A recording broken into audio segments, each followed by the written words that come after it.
अस्सलाम वालेकुम बच्चों, आवाज आ रही है?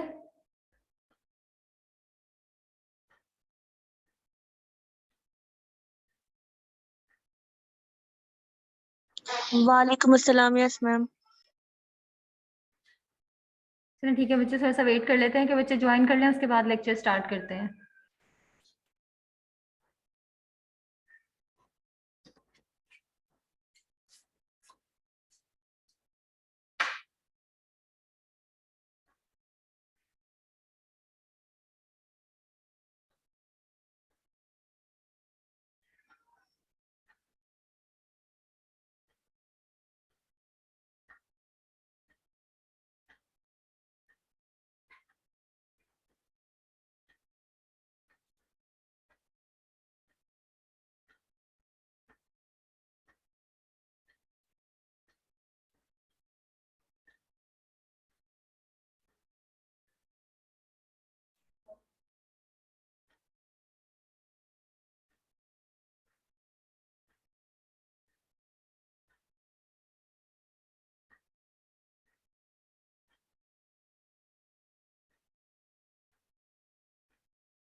चलिए बच्चों स्टार्ट करते हैं।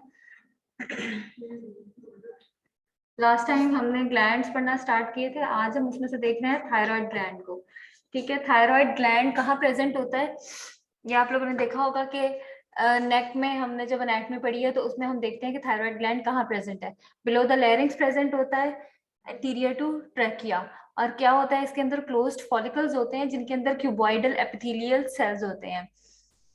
सिक्रीटरी सब्सटेंस जो एक कोलोइडल मटेरियल ही होता है उसको ये प्रोड्यूस करते हैं फॉलिकल्स, और जिसको हम क्या, जो कि ग्लाइकोप्रोटीन है, जिसे हम क्या कहते हैं, थायरोग्लोबुलिन। और ये अपनी जो ब्लड सप्लाई है इसकी वो बहुत रिच होती है as compare to its weight, यानी जितना वेट है उससे ज्यादा इसको ब्लड सप्लाई मिल रही है। कौन कौन से हार्मोन्स प्रोड्यूस करता है? टेट्रा आइडोथायरोनिन T4 और दूसरा ट्राई आइडोथायरोनिन T3 प्रोड्यूस करता है। कहाँ से प्रोड्यूस हो रहे हैं? जिसके फॉलिकुलर सेल्स हैं वहां से प्रोड्यूस हो रहे हैं। और इसके अलावा कैल्सिटोनिन प्रोड्यूस करता है जो कि पैराफॉलिकुलर सेल्स जो हैं इसके वो करते हैं, जिनको हम सी सेल्स भी कहते हैं। मेरी आवाज आ रही है या सब सो रहे हैं? मैम आ रही यस है मैम। आवाज। आवाज आ रही है। कैसे बनता है थायराइड हार्मोन कैसे बनता है? सबसे पहले क्या होता है कि जो हमने आयोडीन इनटेक किया है बॉडी में फूड के थ्रू, वो सारा आयोडीन जो है वो ट्रैप होता है, उसकी ऑक्सीडाइजेशन होती है। ऑक्सीडेशन के बाद क्या होता है, थायरोग्लोबुलिन फॉर्म होता है। जब एक दफा थायरोग्लोबुलिन बन जाता है, उसके बाद वो आयोडिनेशन होती है टायरोसिन की, और वो क्या बनाता है, मोनो आयोडो टायरोसिन या डाई आयोडो टायरोसिन बनाता है।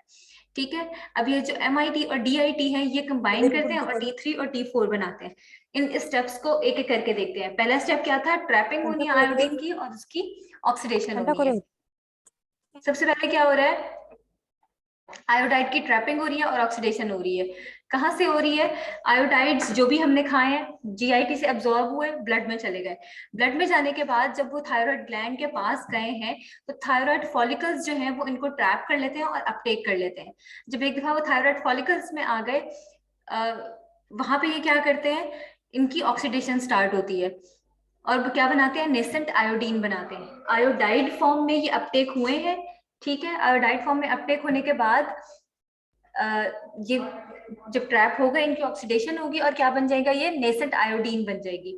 अच्छा, यहाँ पे क्या होता है कि जी हमने चीज पढ़ी थी कि जो TSH है, जो एंटीरियर पिट्यूटरी प्रोड्यूस कर रहा है, वो जाके इसको कहता है, थायराइड स्टिमुलेटिंग हार्मोन है ना TSH, एंटीरियर पिट्यूटरी से प्रोड्यूस हो रहा है, वो आके इसको कहता है कि करे। तो जो ये आयोडीन की ट्रैपिंग है पूरी, वो इंक्रीज होगी जब TSH पीछे से रिलीज होगा एंटीरियर पिट्यूटरी से, तो ये इसको मजीद आयोडीन को ट्रैप कराएगा, आयोडाइड को ट्रैप कराएगा।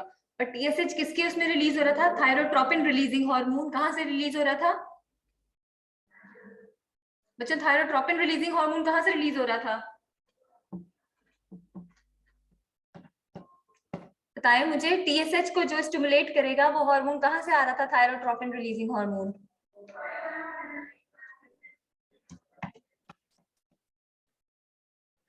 जी बच्चे बताएं, किसी को नहीं पता कहाँ से जो इंटीरियर पिट्यूटरी और पोस्टीरियर पिट्यूटरी के हार्मोन्स हैं उनको कौन रेगुलेट कर रहा है पीछे से? हाइपोथैलेमस से। दोबारा बोले।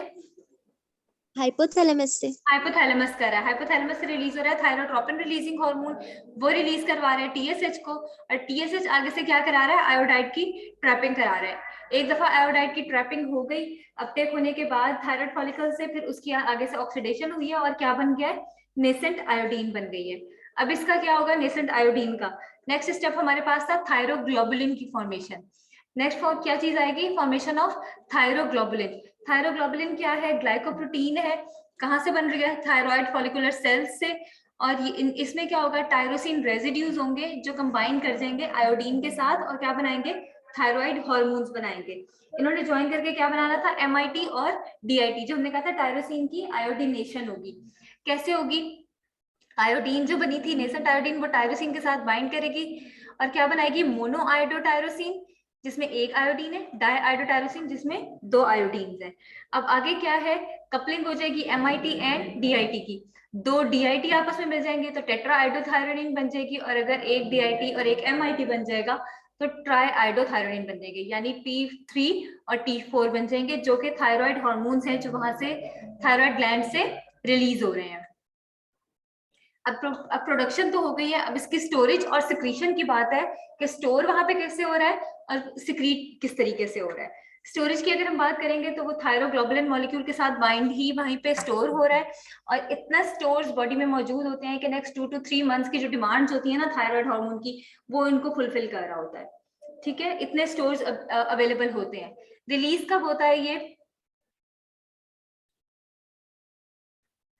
जब थायरोग्लोबुलिन मॉलिक्यूल से ये क्लीव हो जाएगा और ब्लड में ये जाके रिलीज हो जाएगा। लाइसोसोमल एंजाइम्स आएंगे थायराइड फॉलिकुलर सेल्स में जो कि इनको दोनों को अलग कर देंगे थायरोग्लोबुलिन से, और रिलीज हो जाएगा ये ब्लड में।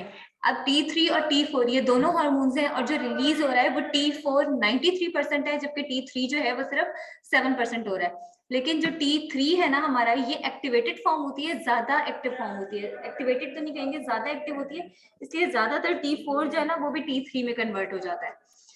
नेक्स्ट क्या होगा, इसकी ट्रांसपोर्ट होगी, ब्लड में आ गया, अब वहां से जो है या तो प्लाज्मा प्रोटीन के साथ बाइंड करके जाएगा, या थोड़ी सी अमाउंट होती है जो कि अनबाउंड स्टेट में जाती है। ऑलमोस्ट 80% जो है वो थायरॉक्सिन बाइंडिंग ग्लोबुलिन के साथ अटैच होके फिर ट्रैवल करता है ब्लड में, या फिर थायरॉक्सिन बाइंडिंग प्री एल्बुमिन के साथ या फिर एल्बुमिन के साथ। और सिर्फ ट्रेसेस होते हैं थायराइड हार्मोन के जो कि ब्लड में ट्रैवल करते हैं अनबाउंड स्टेट में, यानी कि फ्री फॉर्म में ट्रैवल कर रहा होता है T3 या T4। मैंने बताया था T3 ज्यादा पोटेंट है, ज्यादा एक्टिव फॉर्म है, इसलिए ज्यादातर T4 जो है वो कन्वर्ट हो जाता है T3 में टिश्यूज में जाके उनके साथ अटैच होने से पहले। T3 और T4 दोनों आता है, T3 डायरेक्ट जाके अटैच हो जाता है, जबकि जो T4 है वो पहले कन्वर्ट हो जाता है T3 में और फिर जाता है। सारा का सारा नहीं, लेकिन काफी ज्यादा जो है वो कन्वर्ट हो जाता है। रेगुलेट कैसे हो रहा है? हाइपोथैलेमस से आया थायरोट्रोपिन रिलीजिंग हार्मोन, वो सिक्रीट कराएगा टीएसएच को। टीएसएच कहाँ से रिलीज हो रहा है? एंटीरियर पिट्यूटरी से इंक्रीज करेगा synthesis and secretion of thyroid hormone को, यानी बनाएगा भी वही और सिक्रीट भी वही। जब पीछे से टीएसएच आएगा तभी हार्मोन सिक्रीट होगा थायराइड ग्लैंड से। और जब ये थायराइड ग्लैंड जब रिलीज हो गया एक दफा, तो अब पीछे से फीडबैक भेजनी होगी कि अब स्टॉप कर दे टीएसएच रिलीज होना, तो फिर क्या करेगा? वो नेगेटिव फीडबैक भेजेगा जिसकी वजह से वो स्टॉप हो जाएगी। हाइपोथैलेमस में थायरोट्रोपिन रिलीजिंग हार्मोन रिलीज हुआ, उसने एंटीरियर पिट्यूटरी को कहा टीएसएच रिलीज हुआ, टीएसएच आगे थायराइड ग्लैंड में आया, T3 और T4 रिलीज हुए, टारगेट टिश्यू में जाएंगे, जो जो भी इसके एक्शंस हैं वो करेगा, और दोनों जाके नेगेटिव फीडबैक देंगे पिट्यूटरी ग्लैंड पे और हाइपोथैलेमस पे। टीएसएच की प्रोडक्शन को स्टॉप कराएंगे और थायरोट्रोपिन रिलीजिंग हार्मोन की प्रोडक्शन को स्टॉप करवाएंगे। ठीक हो गया? समझ आ रही है? Yes ma'am. आगे हम देखते हैं फंक्शंस क्या है थायराइड ग्लैंड के, ये कर क्या क्या रहा है। सबसे पहली बात ये है कि जीन ट्रांसक्रिप्शन पे क्या कर रहा है? ये ट्रांसक्रिप्शन को इंक्रीज करता है। ट्रांसक्रिप्शन को इंक्रीज करेगा तो क्या बनेगा? ट्रांसक्रिप्शन से क्या बनता है? प्रोटीन्स बनती हैं, तो क्या बनेगा? एंजाइम्स बनेंगे, स्ट्रक्चरल प्रोटीन्स बनेंगी या फिर ट्रांसपोर्ट प्रोटीन्स बनेंगी। ठीक है, सबसे पहले से जाके क्या किया? सेल में प्रोटीन फॉर्मेशन की। नेक्स्ट स्टेप इसने क्या किया है कि हमारा बीएमआर इंक्रीज करता है। बीएमआर क्या होता है? बेसल मेटाबॉलिक रेट होता है, यानी हमारी बॉडी में जो एनर्जी प्रोड्यूस कर रहा है उसको कह लें, ठीक है, या हमारी मेटाबॉलिज्म को इंक्रीज कर रहा है। तो इसमें ये क्या करता है? माइटोकॉन्ड्रिया के नंबर को भी इंक्रीज करता है और उसकी एक्टिविटी को भी इंक्रीज करता है। दूसरी चीज ये क्या करता है कि ये ट्रांसपोर्ट करवाता है, ट्रांसपोर्ट प्रोटीन्स भी बनाए हैं ना इसने, और इसी तरीके से ये ट्रांसपोर्ट भी करवाता है आयंस की through cell membrane sodium potassium pump को एक्टिव कर देता है, यानी कि इंक्रीज प्रोडक्शन। जैसे जैसे बीएमआर बढ़ा, मेटाबॉलिज्म बढ़ी, तो प्रोडक्शन ऑफ हीट ज्यादा हो गई। बच्चों वाली हरकतें मत करें बच्चों। ग्रोथ में क्या करता है कि इंक्रीज कराएगा।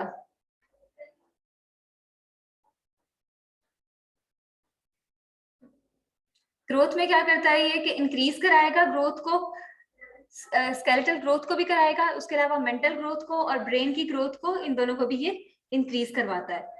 कार्बोहाइड्रेट मेटाबॉलिज्म पे इसका इफेक्ट ये होगा कि ये ग्लूकोज को इंक्रीज कराता है बॉडी में। किस तरीके से? ग्लाइकोलिसिस कराएगा, यानी ग्लाइकोजन जितना बना हुआ है उसको ब्रेक डाउन करेगा।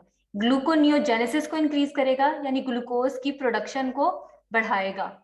ग्लूकोज की एब्जॉर्प्शन को इंक्रीज करेगा जीआईटी से। इंसुलिन की सिक्रीशन को बढ़ाएगा और अपटेक करवाएगा ग्लूकोज की by the cells. Sorry madam, ये मेरी तरफ से हुआ। ओवरऑल रिजल्ट ये होगा कि ग्लूकोज जो है बॉडी में वो ज्यादा हो जाए।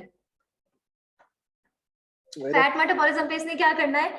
ब्रेक डाउन करनी है कोलेस्ट्रॉल की, ट्राइग्लिसराइड्स की और फॉस्फोलिपिड्स की, ताकि फ्री फैटी एसिड्स जो है बॉडी में वो अवेलेबल हो जाए।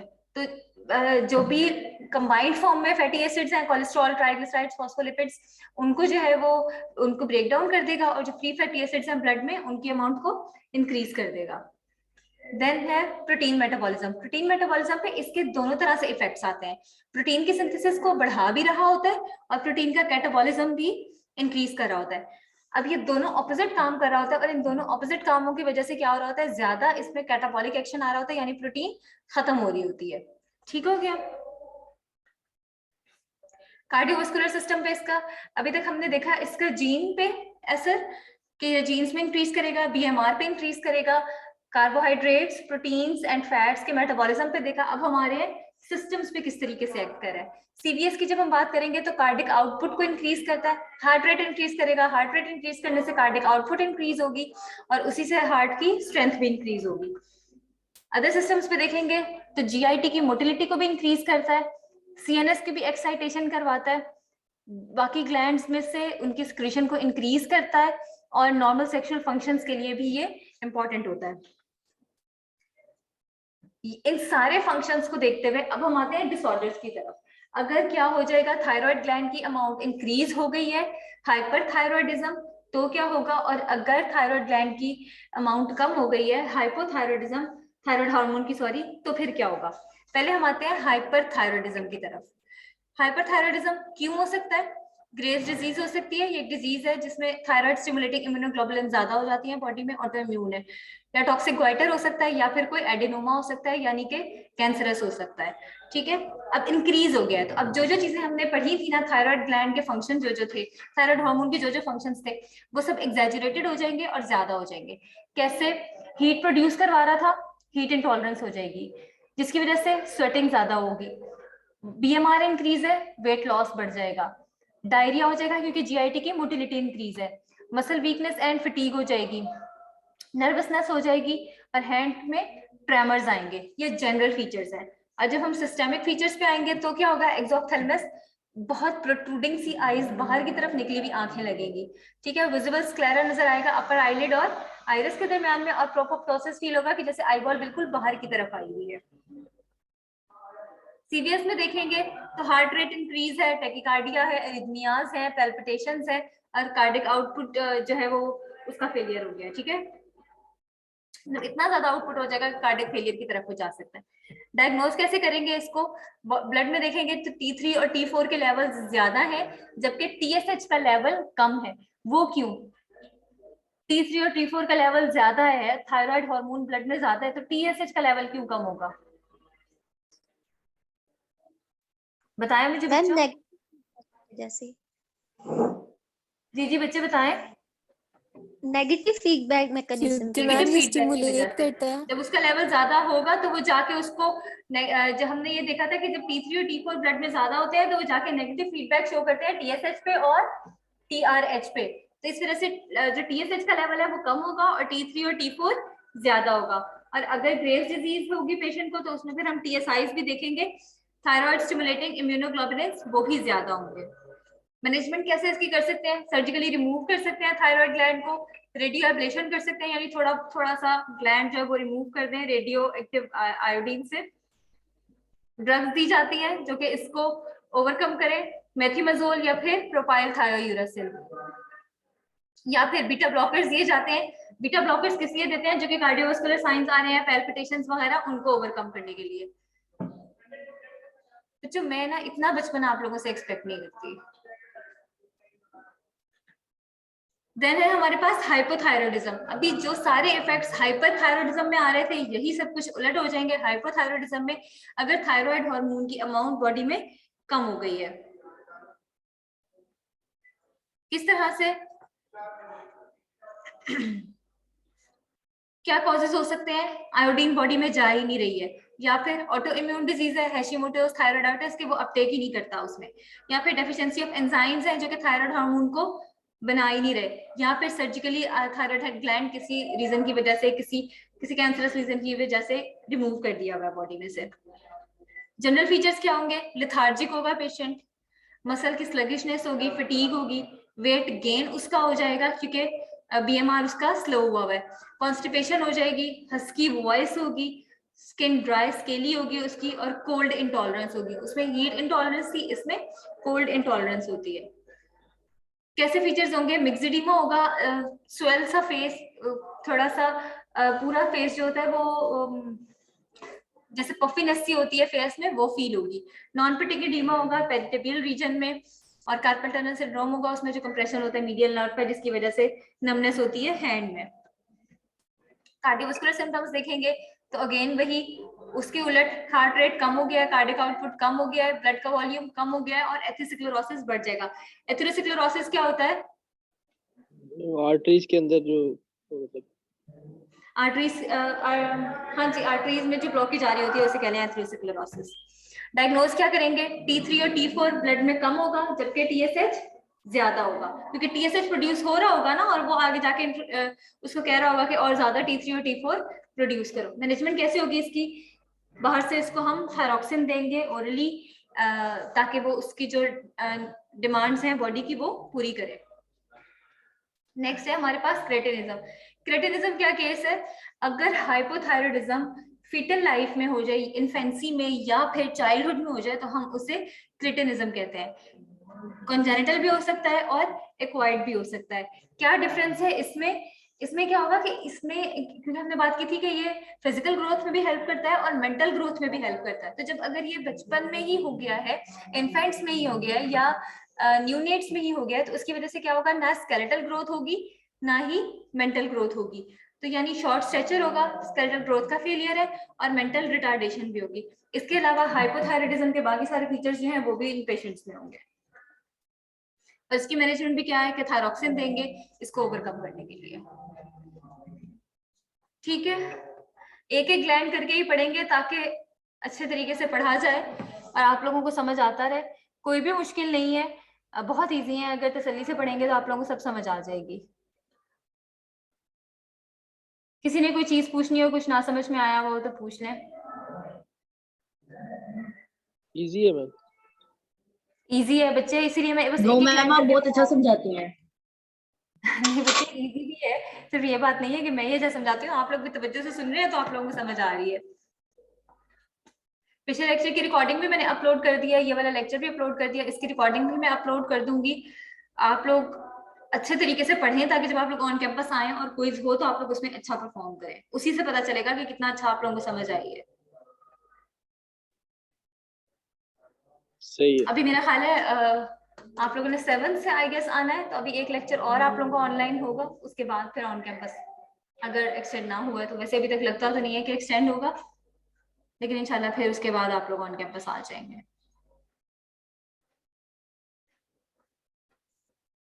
मैम कौन सी डेट है इसकी, क्विज की? अभी तो बच्चे कोई भी डेट अनाउंस नहीं की है मैंने। आप लोग ऑन कोई कैंपस आ जाएंगे तो कोई फिर उसके बाद देखेंगे कि कब क्विज लेना है। असाइनमेंट वगैरह? अभी नहीं बच्चे, देखते हैं कब लेते हैं। चले, सही है।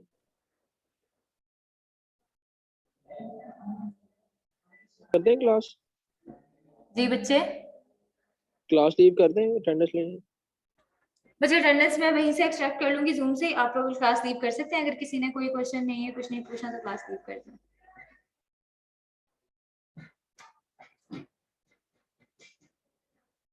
ओके, अल्लाह हाफिज।